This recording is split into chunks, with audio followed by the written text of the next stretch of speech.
Good evening, Eastern Sierra, and welcome to your news report.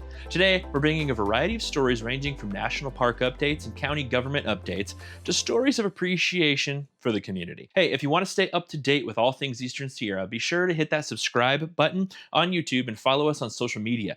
Thanks to Faultline 395 for sponsoring today's show. If you're preparing for your next outdoor adventure, they're the best place to buy clothes that live and breathe that Eastern Sierra life, so you can too. Or at least pretend to. And if you were looking for the perfect snack to go with today's news, we may just have the perfect solution for you. Today is National Homemade Soup Day. I do that a lot, surprisingly, lately. That's kind of been my midlife crisis hobby. So, snagging on a delicious soup doubles as celebrating a national holiday. Hey, let's get into the news. Good news down in Death Valley. South Badwater Road has reopened over the weekend following a long closure due to extensive flood and storm damage. Piles of rocks and sand up to 5 feet tall in some areas created unique challenges for the crews clearing the area. Although the road has reopened, damage is visible and hazards may present themselves to drivers. Superintendent Mike Reynolds added, "We are pleased to reopen South Badwater Road, but there is still work to be done. South Badwater Road is once again ready to be traveled on. But remember to be cautious and respect the majesty of Death Valley. Enjoy your travels." CAL FIRE and local partners have launched a prescribed burn in the Independence area aimed at reducing hazardous vegetation and supporting long-term wildfire resilience. The operation began yesterday and is expected to continue through Saturday with smoke visible across the region during that time. Fire officials say smoke impacts are being monitored using multiple air quality sensors throughout the valley and that changing weather conditions could affect the burn schedule.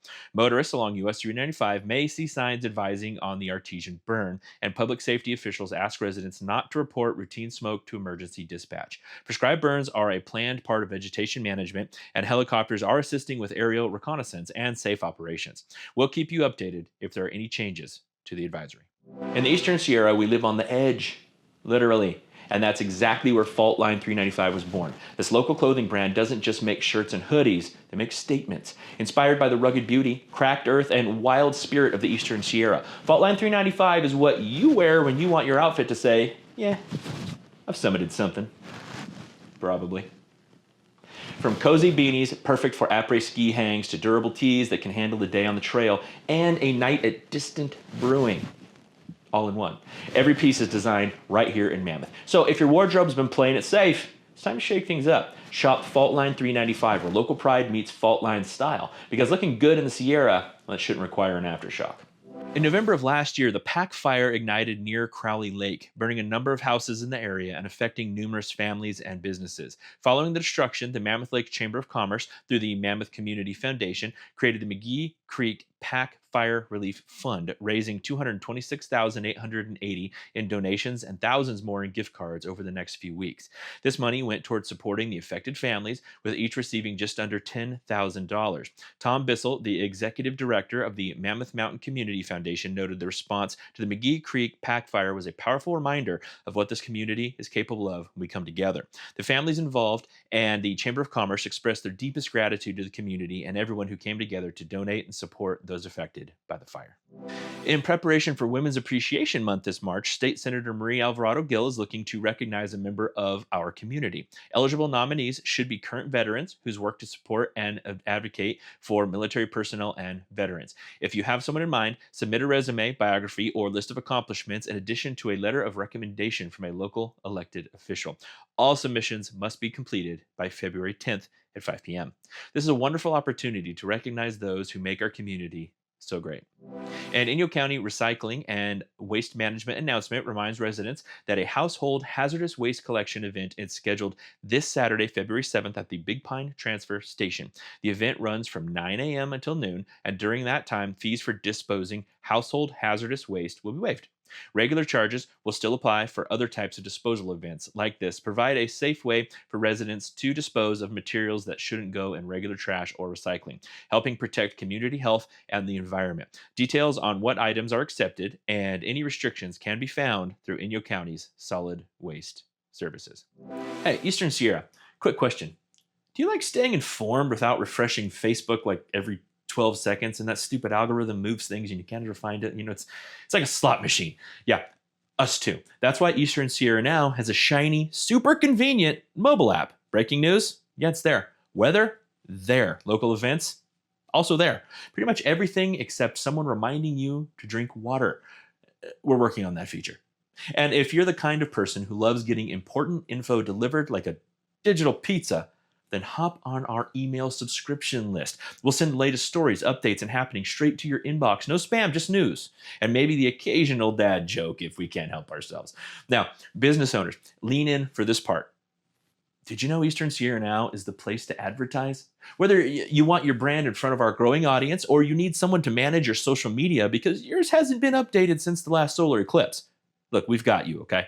We help local businesses get seen, get clicks, and actually connect with the community. Because no offense, but that blurry photo of your storefront from 2018, it's not doing the heavy lifting that you think it is.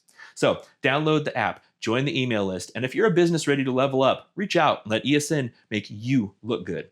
Really good. Eastern Sierra Now, local news, local voices, and yes, we'll even remind you when there's free food at community events. Let's see what updates have in our local sports section today, shall we? Sponsored as always by the incredible Copper Top Barbecue. You won't find better barbecue anywhere along 395. The Bishop Broncos boys varsity basketball team traveled to Rosamond and came away with a 67-58 victory in a hard-fought double overtime matchup. Both teams entered the game with identical 8-3 league records, so playoff seeding was on the line. Bishop led at the half, but Rosamond forced extra time before the Broncos pulled away in the second OT with strong defense and key turnovers. Top scorers for Bishop included Will Kemp, 18, Dom Dondero, 17, Carlos Suarez, 16. The Broncos return home Friday against the Desert Scorpions before closing the regular season versus Cal City Ravens. On the field, the Bishop Broncos girls varsity soccer team also came away with a strong result against Rosamond, securing a decisive shutout victory in their most recent matchup. The Broncos controlled the game from start to finish and held Rosamond scoreless en route to win, extending their momentum as the season moves forward. Once again, thank you Copper Top Barbecue for sponsoring this section. Be sure to check out all they have to offer at coppertopbarbecue.com.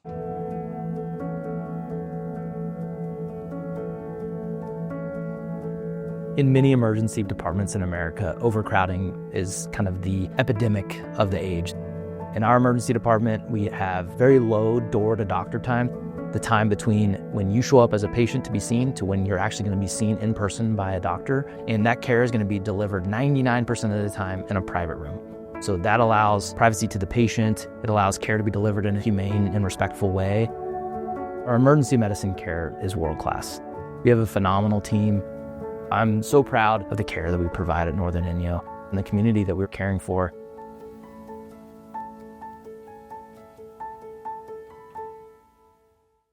Hey, let's head up to Mammoth Mountain now. Today, we're looking at clear skies and beautiful skiing conditions. There are 178 trails open today with 24 lifts to help you access all the mountain has to offer. The base depth is holding steady at respectable 62 inches with variable conditions across the mountain. Recent wind gusts have left some quality and wind buffs, making dropout chutes a great starting point. As a reminder, the parking lot at Stump Alley Express will be closed through tomorrow, so be sure to plan accordingly. We're looking forward to numerous Bluebird days this week, so be sure to plan ahead and make the most of the winter season while it lasts.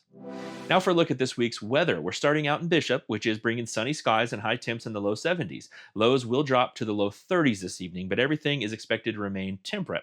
Tomorrow, expect more sunshine and highs in the upper 60s. Nighttime lows will hover around the upper 30s, and on Friday, expect some cloudy skies to stop by, bringing highs to the upper 50s and lows in the low 30s.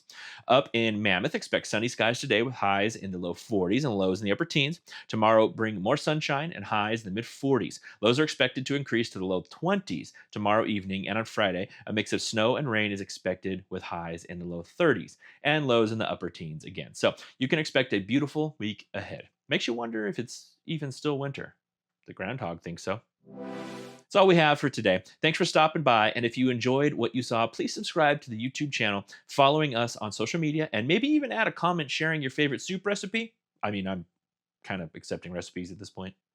And since we're now in February, I'd like to take a quick moment to appreciate last month's Epic Eats winner, In Diego Tasting House in Bishop and the Mono Inn for the Mammoth area. Give these new champs some love and be sure to check out the runners-up from last month. And while you're at it, take part in the February Epic Eats poll where we're searching for the best pizza places in the area. Thanks again to Faultline 395 for sponsoring this show and helping us rep the region.